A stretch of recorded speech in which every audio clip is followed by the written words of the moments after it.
Have you ever felt like something was made just for you? Like you could do it your entire life and be dangerously good at it?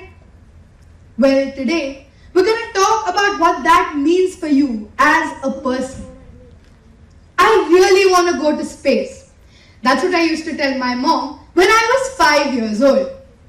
One day, I went up to her and I said, "Space is my passion." I'd just seen the word in a kid's moral storybook back then, so I used it without thinking much. But now, I'm starting to realize just how much it means. We've all heard of Elon Musk and Mark Zuckerberg and how they dropped out of college for their startups, finding their passion. But here's something that will totally blow your mind. That is a picture of me after me and my skate team received the Guinness World Record certificate for 72-hour non-stop roller skating relay.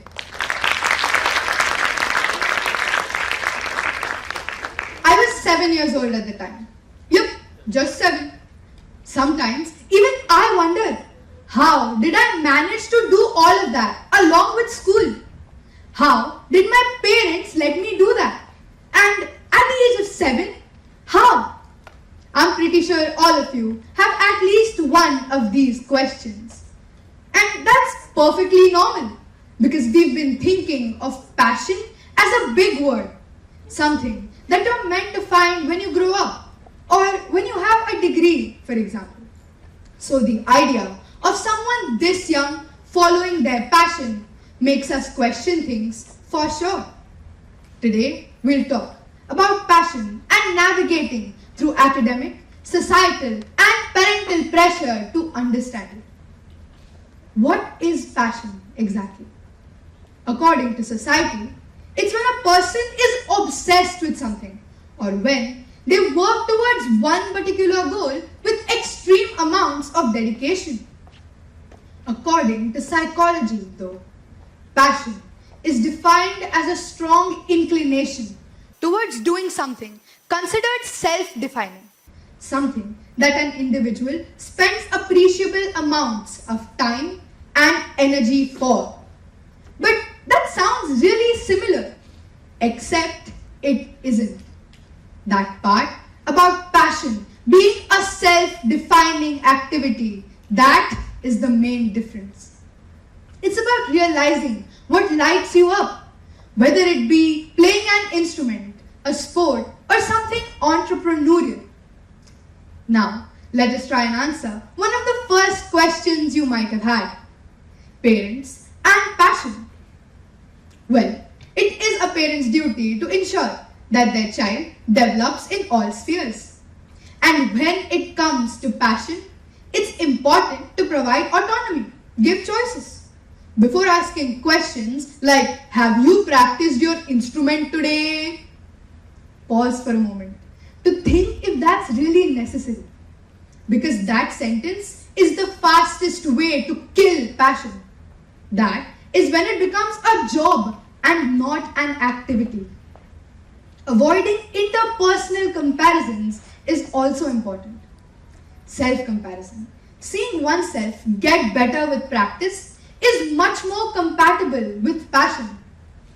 All a child must do is convey their feelings clearly. And just like that, question number 1 is answered. But what about academics? Well, Madhuja, you were only 7 when you did the skating thing. So, how hard can it be? But tell that to Emma Watson, who studied literature at Brown University while pursuing her acting career. Or to Bruce Lee, who at the age of 18 won the Hong Kong boxing tournament while he was still a student. There are many more examples, like 19-year-old Ritesh Agrawal, owner of Oyo, 13-year-old Tilak Mehta, owner of a same-day courier service from Mumbai, and none other than Michael Dell, the man that started Dell Computers from his high school dorm room. What did these people do differently? They prioritized. And that's important. Why? Let me tell you. There was this one time in 9th grade when I went to NCC camp for 10 days. I came back and there were like 3 projects due. I had to slog for an entire night just to catch up. That's when I wished I knew of some sort of prioritizing technique. But lucky for you, I do now. This is the Eisenhower matrix. It divides your tasks into the 4 Ds. Do, decide, delegate, and delete. This way, you can organize your tasks better. Having a support group is also important. These are people that you trust, people that can share your workload. Creating an achievable study schedule with regular periods of focused study can help you find the balance between passion and education. Because you don't have to choose one over the other here. You just have to find the balance. Okay, that checks question number 2 off of our list. Now remains one more. But before we move on to that, I have a few questions for you all. How many of you know exactly what your passion is? How many of you have a slight idea about what your passion is and what activity you like to do? Now, how many of you have no idea whatsoever about what defines you or what you could grow to like?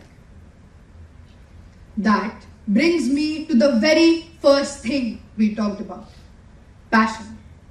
Now you'll say, okay, we know how to handle academic pressure, we know how to handle parental pressure and balance that with passion. But how exactly are you supposed to find your passion? How are you supposed to find what defines you? The answer lies in curiosity. It's important to try a variety of things before you decide what you love. For example, you can't just eat vanilla your entire life and then wonder why you don't have a favorite flavor of ice cream yet. Similarly, the key lies in exploring, being curious, asking questions and trying to answer them. Only then can you discover what you love. This can be done using the Japanese technique of ikigai. Ikigai means reason for being. It's basically an intersection of many values, like what you can be paid for, what you're good at, what the world needs, and what you love. Now, I want you to focus on the passion part here. It's a combination of what you're good at and what you love. Obviously, that's not gonna come in a pretty little gift wrap box. You're gonna have to work hard for it. Everyone does. But the fact that it's something you love just makes it better. Then come all your basic values like dedication, determination, concentration, and many more Asians. But somewhere behind all of that is something worth living for. For me, it was skating. I cried and cried to my parents about wanting to go, to the point that I tied plastic bags over both my feet so that I could glide over the tiles in our house. Finally, they agreed to let me go. In a year, I was loving it. In 2, I had a few medals. And in 4 years later, I had that world record. Then, I tried kickboxing. It took me beyond my own limits. Every kick, every punch to the face told me that there's so much more to learn. Nowadays, coach even lets me teach the new kids sometimes. And when I look back, I'm glad that I tried both, skating and kickboxing. So you see, you don't have to go high and low or in every nook and cranny of your life to find your passion. It's right here, inside of you. All you have to do is explore. Along the way, there will be parental pressure, there will be academic pressure, and there will be societal pressure. But that doesn't always have to extinguish your passion.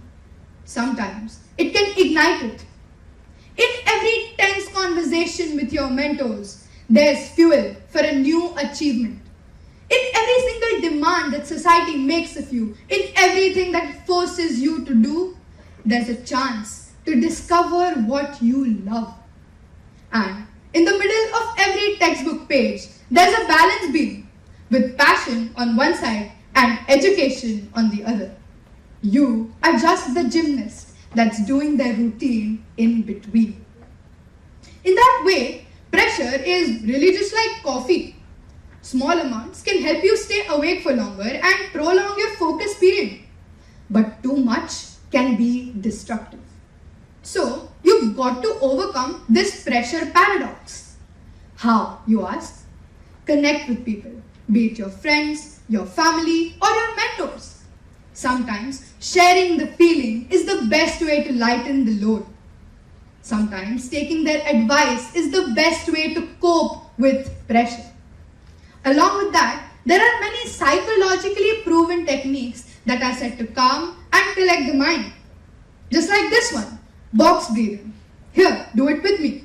Inhale, hold for 4 seconds, exhale and hold for 4 seconds. There, you're calmer already. Did you know that a study revealed that people doing difficult things in stressful situations often tend to mess them up more?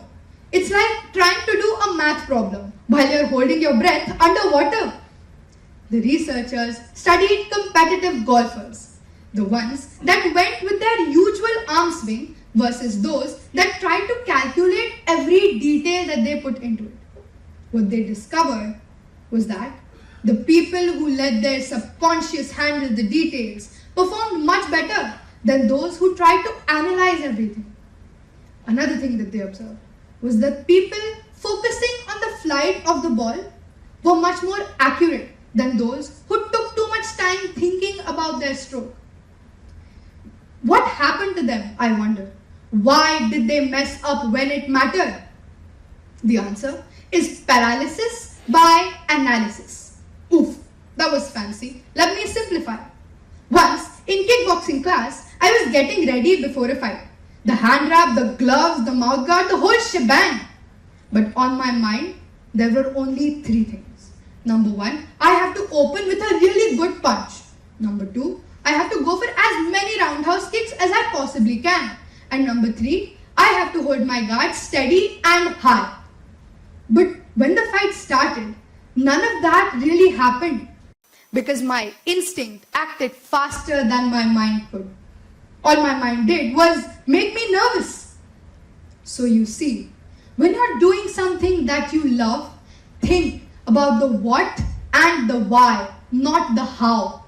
Do the things you can at the moment without overanalyzing the situation. Because when you're under that kind of stress, it's easy to get into a negative headspace where you think hurtful thoughts about yourself. And that is really bad for the spark of passion inside of you. So, you've got to have a time where you calm down and wind down after a long day. That way, you've overcome the pressure paradox. So, my friends, remember that passion is not just something that you love. It's something that defines you, something that you strive for, something worth doing.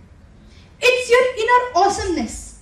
It's what separates ordinary people from unstoppable ones. Moving on. Let passion guide your heart like the North Star guides sailors. Because nothing great in this world has ever been achieved without passion. Thank you.